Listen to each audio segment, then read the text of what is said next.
आप जब बोलते हैं तो बोलने में जो सांस की समस्या होती है, आपकी बोलने की जो कैपेसिटी है वो सांस से बहुत रिलेटेड होती है। तो आपको सांस को कंट्रोल करते हुए ज़्यादा देर तक आप बोल सकें, इसके लिए आपको एक ब्रीदिंग एक्सरसाइज की ज़रूरत है। ये टिप खासतौर पर 2-1 टेक्निक मैंने इसे नाम दिया है। वजह यह है कि आपको इनहेल और एक्सहेल करने में इस 2-1 टेक्निक का इस्तेमाल करना है। ये टिप क्या है, ये टेक्निक क्या है, वो आपको बताता हूं। आप सांस लेते हैं ब्रीदिंग के वक्त, तो आप लेते हैं, लेकिन आपको इस तरह से सांस नहीं लेनी। 2-1 यानी कि 2 बार आपको इनहेल करना है और 1 बार आपको एक्सहेल करना है। इनहेल कैसे करना है?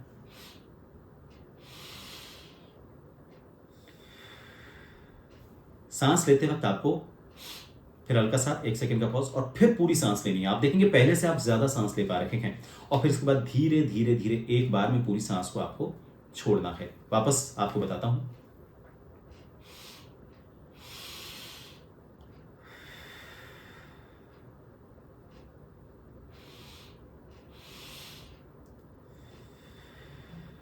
आप देखेंगे जब आप दूसरी बार सांस लेते हैं पॉज करने के बाद, तो वो बहुत गहरी सांस होती है। तो ये टिप आपके लिए मुझे लगता है कि बहुत यूजफुल होगी।